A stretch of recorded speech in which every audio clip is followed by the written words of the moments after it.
al 9% en 2014. Y eso si lo vemos al nivel del PIB en términos constantes. Pero si utilizamos el PIB en términos de PPP, la situación cambia y cambia bastante.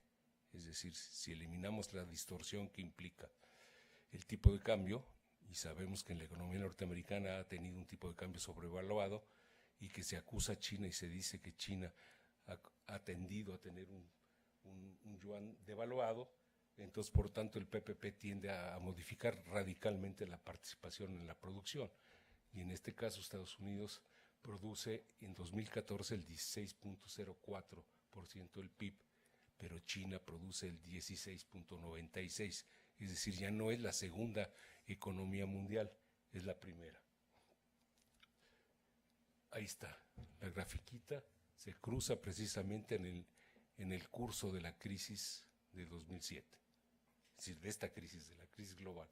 Entonces, a partir del año 2013, en términos de PPP, China pasa a ser la primera potencia del mundo, ¿no?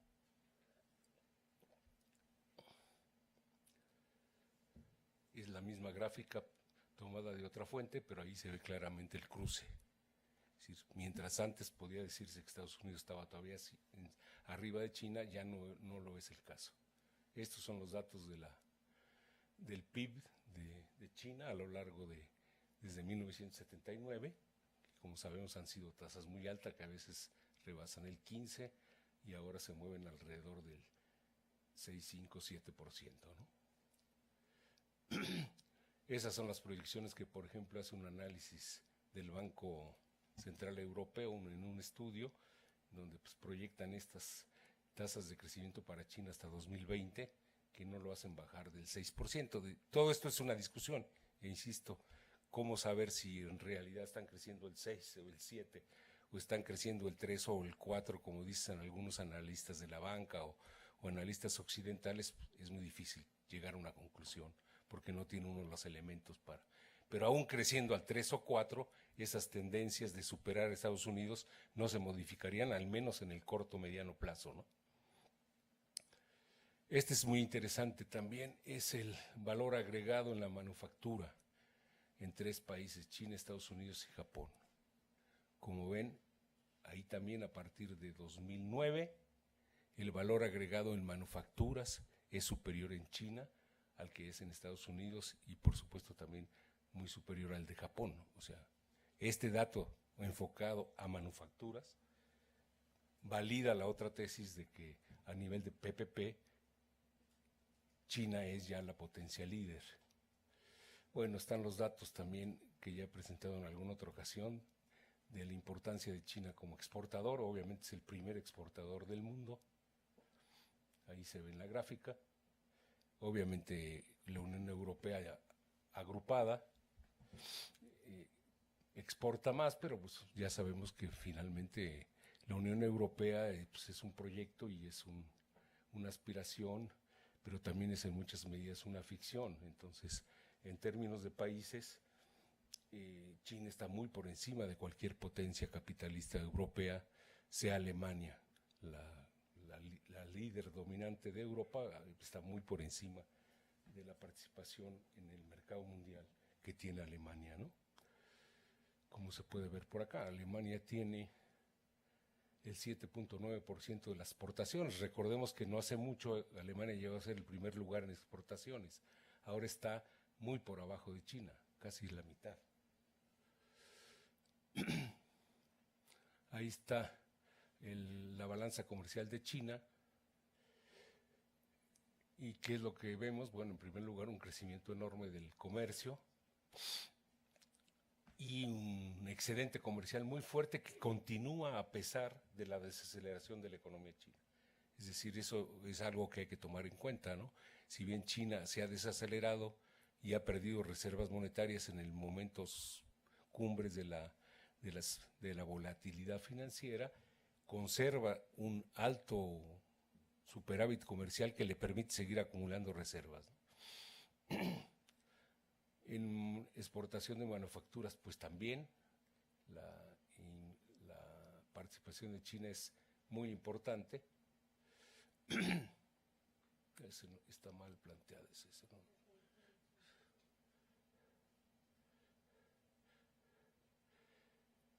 Bueno, este es interesante en cuanto a los salarios y sobre todo por lo que atañe a nosotros.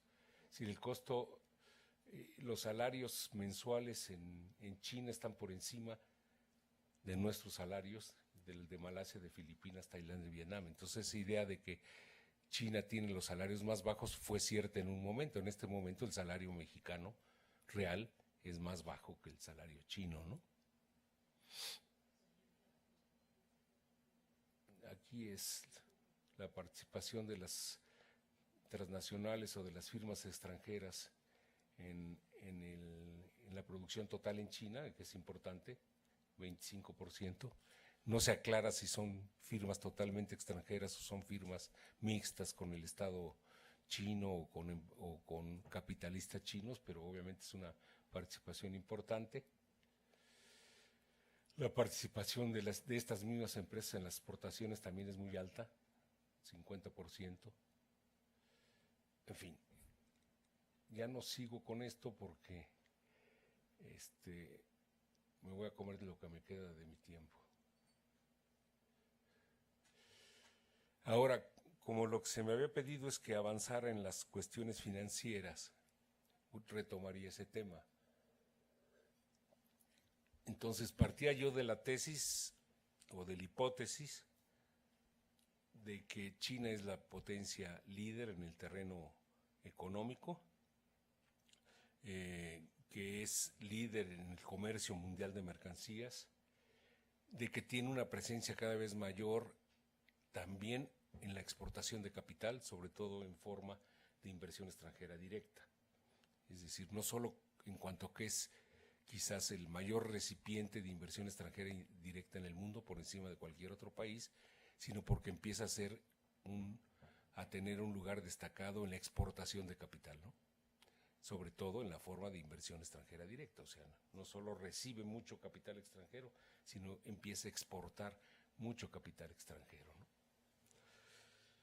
Y empieza a tener, digamos, una serie de incursiones en el terreno financiero que, si bien no eliminan la hegemonía que sigue manteniendo el dólar y los Estados Unidos, la cual creo yo que permanece, sí empieza a señalar que China avanza también en el intento de ir consolidando mecanismos financieros que le permitan precisamente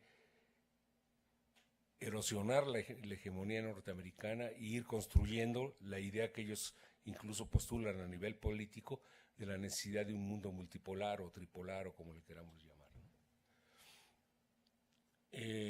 Entonces, aparte de exportar mucho capital por la vía de la inversión extranjera, como sabemos, últimamente han incursionado en una serie de elementos que hay que estudiar mucho más a fondo.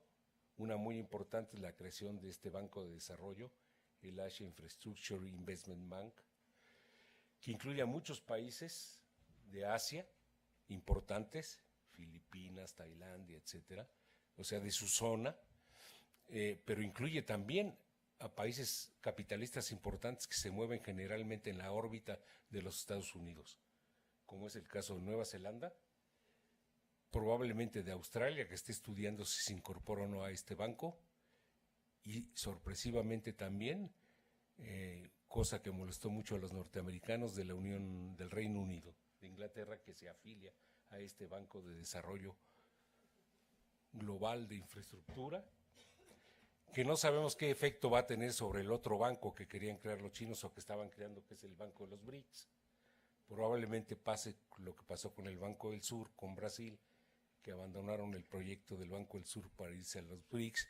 Ahora probablemente los chinos le van a dar preferencia a no sé, es una especulación, pero es un banco, creo yo, extraordinariamente importante, porque efectivamente trata de influir en los aspectos de infraestructura que le van a permitir a China expandir su economía hacia afuera, ¿no?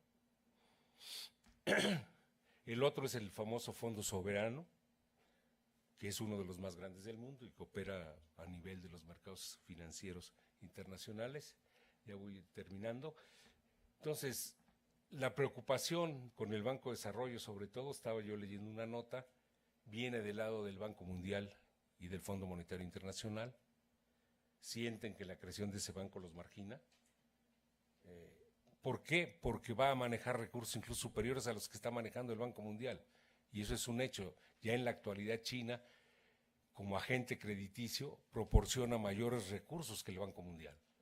Y por tanto, la preocupación de los Estados Unidos no es tanto la creación del banco en sí, sino el hecho de que ese banco puede ir desplazando el papel del Banco Mundial en la economía mundial y por tanto pueda ser un motivo de alteración de las políticas que Estados Unidos impone a través del Banco Mundial y que tienen que ver con todo el funcionamiento de las economías emergentes y de la periferia, ¿no? Entonces, ahí hay un punto creo yo, de conflicto en términos de potencia declinante y potencia emergente que hay que seguir directamente. El otro es, apuntaba yo aquí, la penetración financiera vía crédito. Entonces ahí está actuando como exportador de capital, no solamente está invirtiendo, está prestando en África y en América Latina, Venezuela, es decir, y de nuevo lo geopolítico. Yo creo que todo lo que estamos viendo en términos del proceso de restauración conservadora en América Latina, si bien responde a múltiples tal vez objetivos por parte de las derechas y de las oligarquías y de Estados Unidos, no está exento del conflicto hegemónico entre China y los Estados Unidos, ¿no? Es decir, la llegada de Macri altera totalmente la relación que, por ejemplo, tenía el gobierno de los Kirchner con China. No sabemos hasta cuánto, pero obviamente puede ser uno de sus objetivos de esta restauración conservadora, no solamente el restaurar el neoliberalismo, sino el desplazar a China de su proceso de expansión en América Latina, ¿no? Por último, ahí menciono o trato de avanzar en lo que es el nuevo rol monetario del yuan. Veía un estudio muy interesante de unos economistas del Banco Central Europeo que le pidieron a estos especialistas un estudio en especial econométrico para medir cuál era la penetración del yuan en Asia. Y ellos sostienen esta hipótesis. El yuan en Asia en este momento juega el mismo papel que jugaba el marco de Alemania en el proceso anterior a la integración, a la creación del euro. Es decir, nadie dudaba en esa época que el dólar seguía siendo la moneda eje, la moneda clave del sistema monetario internacional, pero nadie dudaba tampoco que el marco ejercía una dominación monetaria al interior de Europa. Y entonces ellos analizan qué pasa en Asia y encuentran que efectivamente hay una gran similitud en ese proceso de penetración del yuan en Asia a partir de las relaciones que establece con todos sus socios, con su diáspora, con Japón, etcétera, etcétera. Y entonces, si bien concluyen los autores de ese estudio, hay todavía otras monedas como el yen que influyen en el funcionamiento monetario, se puede hablar ya de una dominación monetaria del yuan y por tanto como una moneda clave a nivel regional, no todavía a nivel internacional, porque eso está también ligado al otro problema que es la incorporación del yuan a la canasta de los DEX del FMI, que ya se aprobó y que no sabemos, yo no tengo claridad todavía de qué tanto ha avanzado, pero vamos, China no solamente es un exportador de mercancías, ni es solamente un taller del mundo ligado a los Estados Unidos, sino es una potencia que avanza también en el terreno financiero monetario. Sería un poco la conclusión. Termino, y muy rápido lo telegrafeo nada más. Obviamente hay que seguir con cuidado la profundidad de la desaceleración de la economía china, hasta qué punto es cierto si puede haber o no una mayor desaceleración, los problemas que tiene para enfrentar su nueva estrategia de desarrollo basada en el consumo, que no es fácil instalar para una economía que ha dependido fundamentalmente del mercado externo para su dinamismo. Entonces ahí está un problema central, de si va a haber o no un aterrizaje forzoso. Veía yo en un artículo de la doctora Girón que ella mencionaba algunos elementos de fragilidad financiera, y mencionaba en particular el sistema financiero en la sombra. Yo no pude avanzar mucho en ese terreno, pero es obvio que hay un sistema financiero en la sombra. Los chinos dicen que es para que la banca no se desvíe de sus objetivos prioritarios y que ciertos demandantes de crédito que no son atendidos por la banca china puedan ser atendidos a través de esta banca financiera en la sombra.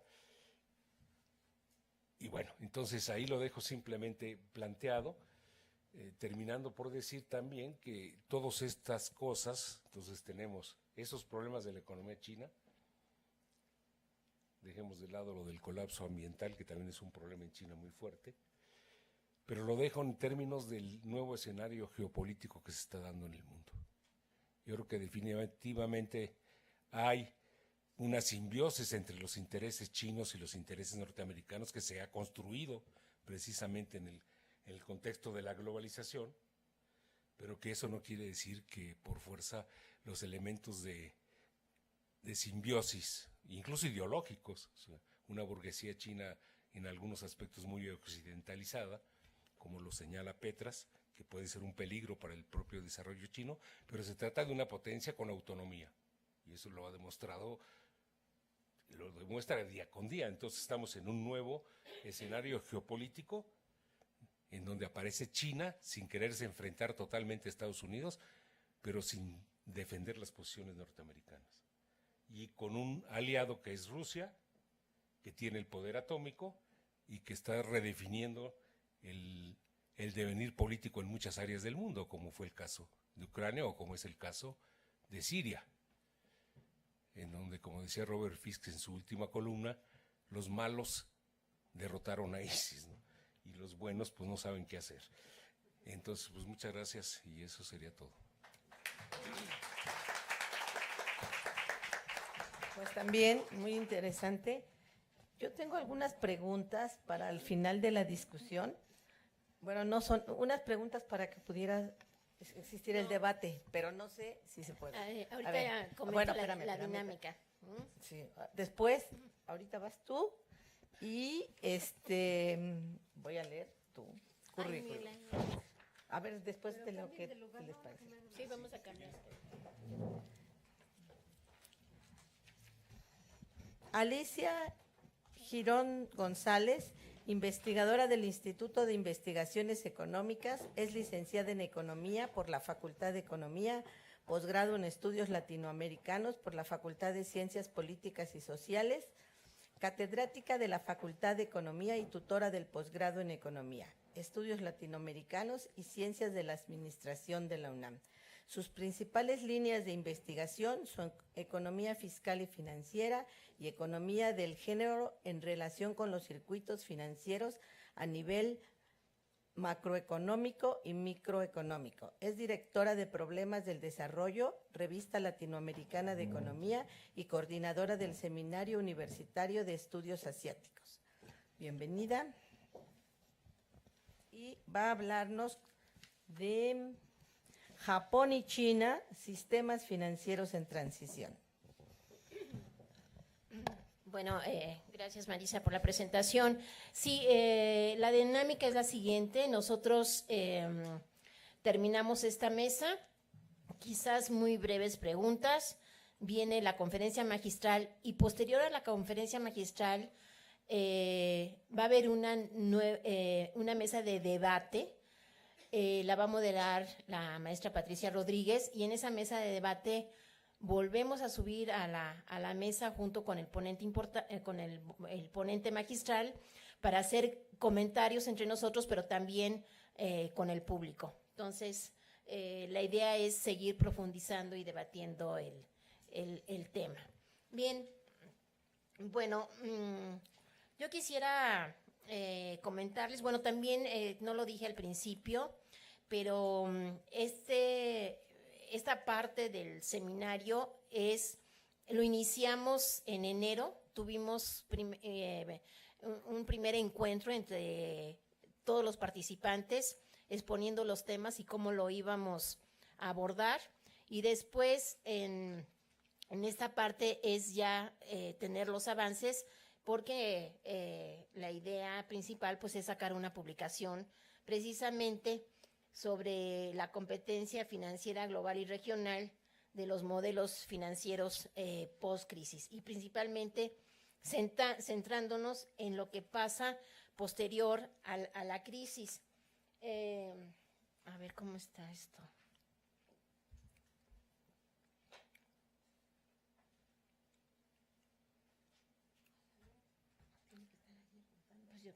Pues acá. Ok, lo voy a hacer mejor con las flechas. Bien, entonces, en algún momento yo, he estado pues tratando de entender lo que son los sistemas financieros, tanto de Japón como de China. Tengo avances de los dos sistemas, de alguna manera separados, cada uno estudiado. Japón estudiado pues hace más de una década, China lo inicié el estudio desde el 2009 y bueno, se le ha dado un seguimiento, pero cuando me planteo cómo hacer una comparación entre estos dos sistemas, pues realmente me meto en una problemática muy difícil porque en primer lugar son dos economías totalmente diferentes, con sistemas financieros totalmente diferentes, pero la idea también es enmarcarlos dentro de lo que viene a ser el proceso de financiarización y cómo se ha ido resolviendo el impacto de la crisis. Antes de iniciar, sí quisiera decir